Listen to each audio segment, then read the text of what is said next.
My mom was a very popular stripper in the early 2000s, and as you can imagine, that industry, you meet a lot of powerful, rich, famous people. My mom ended up having an affair with the mayor of the city, who was married at the time. So, yeah, things got messy, and the mayor of Detroit's wife actually assaulted my mother. Instead of paying my mother hush money, the mayor decided to pay off cops in the city to murder my mother. Tamara Greene burst onto the scene on a frosty night in May of '76 in the gritty city of Detroit, Michigan. Her mother, Brenda Greene, toiled as a solo provider for her offspring in their underprivileged neighborhood on the rough east side of town. Despite the hardships, young Tamara found solace and guidance in Pastor Ken Hampton at Grace Bible Chapel. But as she grew older and more aware of her family's struggles, Tamara dreamt of escaping their impoverished lifestyle. In high school, she became pregnant with her first child at just 16 years old. But she persevered and graduated in 1994, giving birth to another child a year later. Determined to break free from poverty, Tamara pursued a career in nursing, but needed money in the meantime. That's when she turned to using her beauty to obtain material possessions, a path that would lead her down a dangerous road. According to T. Jackson, the father of Tamara's daughter, she fell into a life of drugs and fast money, running with notorious dealers and spending time in strip clubs. Little did she know, this choice would ultimately cost her life. She saw the easy money, and it tempted her. Welcome to No Tears for Black Girls, a true crime series created, written, and produced by award-winning writer John Reedberg and hosted by Samantha Paul. With a naive disregard for her mother's warnings, Tamara entered the world of exotic dancing. She became known as Strawberry, a highly requested stripper in Detroit's most popular clubs. But as her fame and fortune grew, so did her clientele. Tamara's services were in high demand from local drug dealers to city officials and politicians. Her boyfriend, Eric Biggie Mitchell, was a local drug dealer who had no qualms about her career. It has been rumored that one of Tamara's prominent clients was the Attorney General and gubernatorial candidate Mike Cox, who introduced her to a man who would change her life forever. Kwame Kilpatrick, an up-and-coming politician with powerful parents and a promising future. Kwame rose quickly through the political ranks, with his mother vacating her seat in Congress to pave the way for his success. In 2001, he became a candidate for mayor of Detroit, facing off against former police officer Gil Hill. On New Year's Day 2002, Kwame Kilpatrick was sworn in as mayor, but little did anyone know the scandals and corruption that would soon be revealed during his time in office. As he made his mark on the city, delivering fervent speeches to the residents of Detroit and promising a brighter future as their mayor, Kwame Kilpatrick seemed destined for political greatness. He shared a similar trajectory with a young Barack Obama, both seen as rising stars in the Democratic Party. But in 2002, things took a dark turn when Kwame began a torrid affair with Tamara Greene, an event that would go on to be one of the most notorious scandals in Detroit's history. It all started at the Manoogian Mansion, a grand home that had served as the residence for mayors since the 1920s. Rumor has it that Kwame threw an extravagant party there to celebrate his new role as the city's youngest mayor, complete with drugs, alcohol, and top-ranking strippers. During the wild festivities, all eyes were on Kwame as he received a lap dance from his favorite stripper, Strawberry, aka Tamara Greene. But suddenly, the front door burst open, and in walked Kwame's wife, Carlita, who was supposed to be out of town at the time. Enraged by what she saw, Carlita attacked Tamara with a table leg or some other blunt object. Security had to intervene and escort Tamara out of the mansion. But according to former Detroit EMS Lieutenant Michael Kearns, things didn't end there. They received a call from a gas station where a woman claiming to be Tamara Greene reported being attacked by the mayor's wife. As paramedics treated her injuries, she kept insisting that they couldn't get away with this and that justice would be served. Despite Kwame's attempts to keep the party under wraps, secrets have a way of coming out in politics. The media started investigating reports of secret agreements and questionable activities. As they delved into Kwame Kilpatrick's time as mayor of Detroit, the controversy surrounding his notorious party was just one in a series of scandals during his corrupt leadership. But at first, all attention was on Tamara Greene, a young woman who had attended these wild gatherings at the historical Manoogian Mansion. Sandy Cardenas, a former police dispatcher, recalled receiving numerous calls one night in 2002 about a disturbance at the mansion. The responding officers were met with locked doors and no response from inside, despite hearing voices within. Yet somehow, Kwame remained untarnished in the public eye, painting himself as a devoted family man with a perfect image. But those who were once close to him knew the truth. They saw the dark side of Kwame and feared that they might have to resort to murder to keep his secrets hidden. One such victim was police officer Harold Nelthrope, who worked on Kwame's security team, but soon realized he needed to distance himself from the corruption. While Kwame played up his charm and charisma on national TV appearances, word spread throughout Detroit that he was acting more like a ruthless mob boss than a mayor. He used his power to extort money from local businesses and funnel taxpayer dollars into his lavish lifestyle, buying expensive cars, homes, and trips for himself and his inner circle. Corruption ran unchecked under Kwame's rule. He controlled who received city contracts and made millions off of it. In short, if you wanted anything done in Detroit during Kwame Kilpatrick's time as mayor, you had to pay him, and pay him well. He became drunk with power, believing he was above the law and untouchable in his stronghold over the city. It wasn't until years later that the full extent of his criminal activities would come to light. Kwame was a powerful politician, but he had a problem that could bring down his entire empire. Tamara Greene, an exotic dancer, demanded financial compensation for her traumatic experience at the Manoogian Mansion. She threatened to expose Kwame and others in his circle if he didn't pay up. But as she shared her story with family and friends, they warned her about playing a dangerous game. Rumors circulated that Tamara's baby girl, India, was fathered by none other than the mayor himself. As their relationship deteriorated, Tamara saw an opportunity to cash out on her situation with the powerful politician. However, this decision would ultimately lead to Tamara's downfall. She began receiving ominous threats via phone calls from unknown numbers. Terrified for her life and no longer feeling safe in her own home, she sought refuge with different family and friends.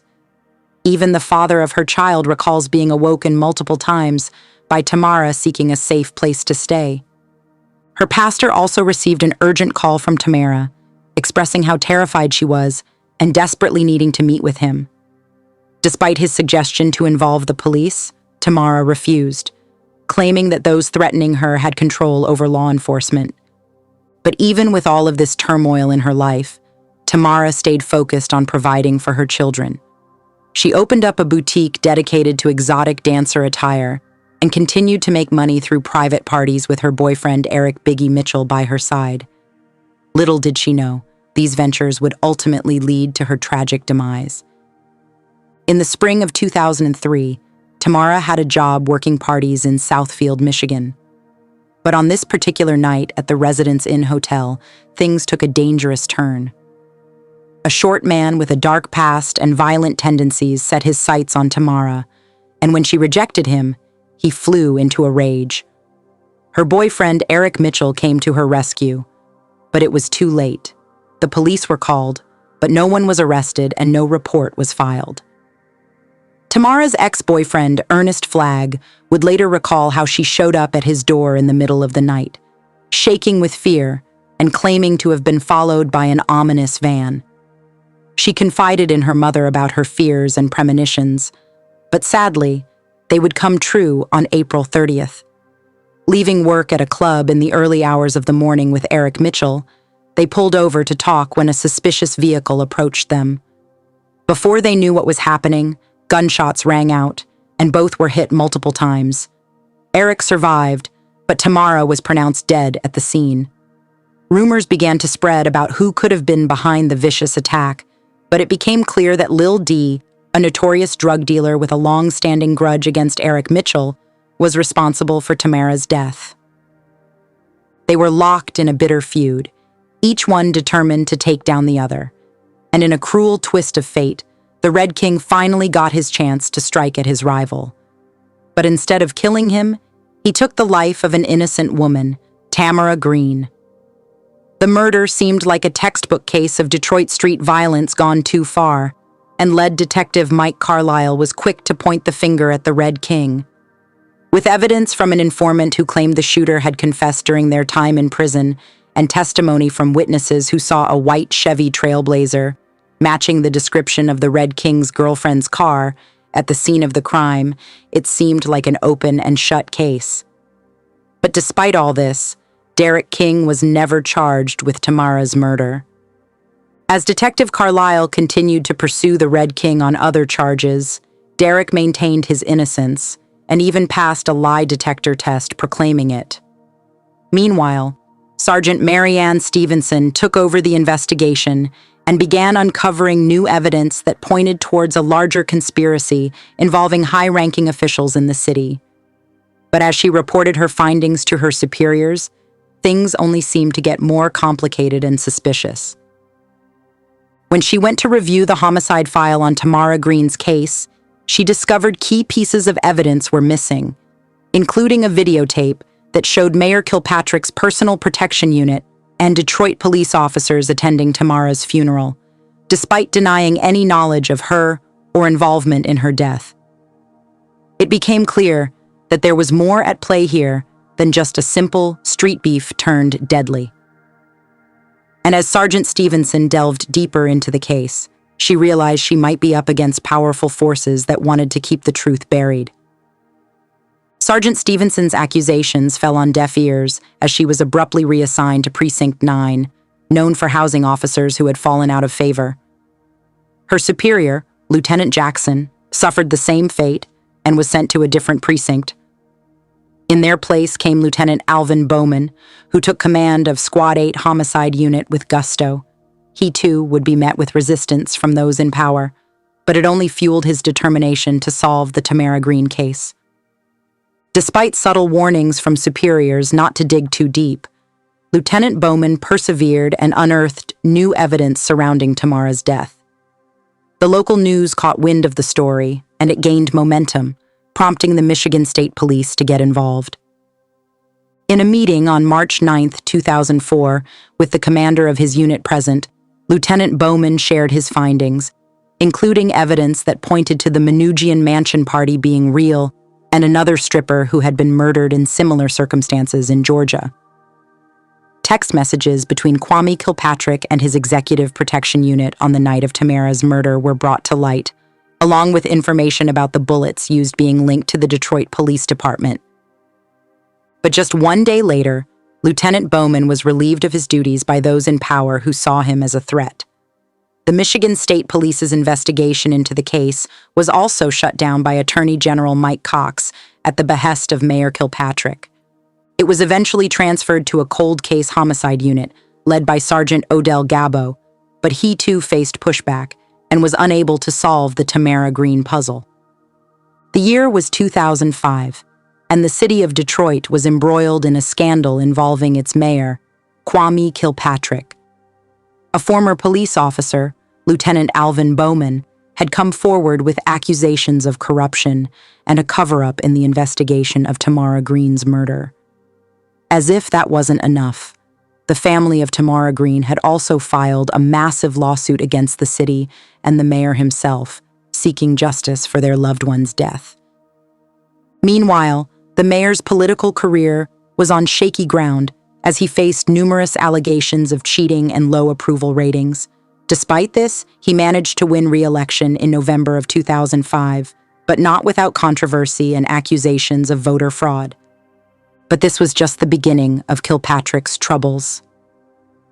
A civil lawsuit had been filed by two former members of his executive protection unit, alleging that their careers were ruined because Kilpatrick wanted to hide his extramarital affairs and other illegal activities. As investigations continued into his administration's corruption, it became clear that Kilpatrick's second term would be just as tumultuous as his first. And as more secrets came to light, it seemed like there was no escaping the shadow of his past actions. In 2007, a scandal rocked the city of Detroit. Mayor Kwame Kilpatrick and his chief of staff, Christine Beatty, were awarded millions in damages, but it would ultimately cost them their careers and reputations. The scandal began when it was revealed that the mayor and Beatty had lied under oath about their relationship. Text messages between the two were made public, leading to an investigation and criminal charges. Kilpatrick was convicted of perjury and obstruction of justice and sentenced to 4 months in jail. The pressure for him to resign grew, with even members of the Detroit City Council calling for his resignation. But Kilpatrick refused to step down, even as more damning revelations came to light. He was accused of assaulting a Wayne County sheriff officer who attempted to serve him with a subpoena and behaving like a mob boss rather than a mayor. As his political career crumbled, Kilpatrick gave a defiant State of the City address on TV, declaring that he wasn't going anywhere. But eventually, Governor Jennifer Granholm became involved and worked to force him out of office. Meanwhile, Tamara Greene's family continued to seek justice for her death.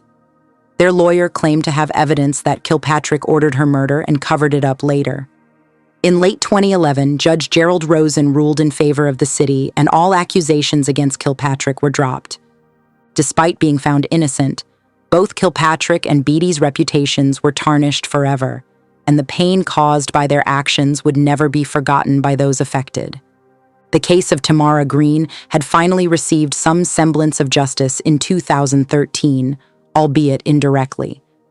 The former mayor of Detroit, Kwame Kilpatrick, who was forced to resign in 2008 amid scandal and corruption, found himself entangled in a web of legal woes. Following numerous violations of his federal probation, he was hit with an additional RICO charge and sentenced to 28 years in prison. His downfall from a promising politician to an inmate was highly publicized, and even his once successful wife left him while he served time behind bars. But as the years passed, Kilpatrick's situation took a turn for the unexpected when he received a pardon from President Donald Trump, thanks to lobbying from none other than celebrity socialite Kim Kardashian. And as if that wasn't enough of an insult to the family of Tamara Greene, their hopes for justice were slowly fading as all appeal options ran out. Even offering a $100,000 reward for information on Greene's death proved futile. After his release from prison, Kilpatrick started a nonprofit organization and began preaching as an ordained minister. But the shadow of his past crimes still loomed over him. And even after over 2 decades have passed since Greene's mysterious death at the infamous Manoogian Mansion party, her daughter Ashley Jackson has taken to social media to share her story and demand answers. With greed, lust, money, and murder at its core, this case continues to captivate the public's attention and could easily be the plot of a Hollywood movie. As the dust settled from the scandal-ridden Manoogian Mansion incident, whispers of a deeper connection between Tamara Greene and Mayor Kwame Kilpatrick began to surface. Rumors swirled that Tamara had secretly given birth to the mayor's child, threatening to destroy his carefully crafted image as a family man.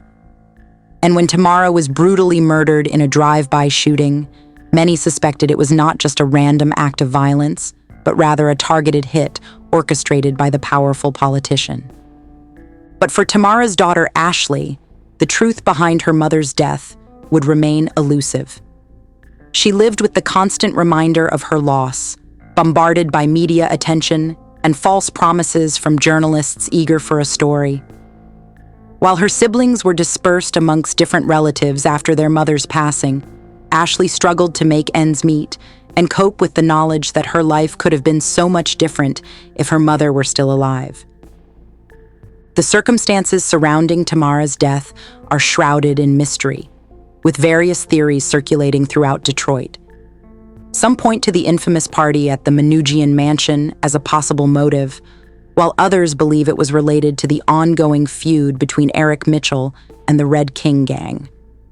There is even speculation that Tamara's ex-boyfriend may have played a role, especially after he disappeared with an expensive BMW that Tamara helped him purchase. But one thing is certain: Tamara Greene was a young woman caught up in dangerous circles pursuing wealth and happiness for her family. And in the end, it cost her everything.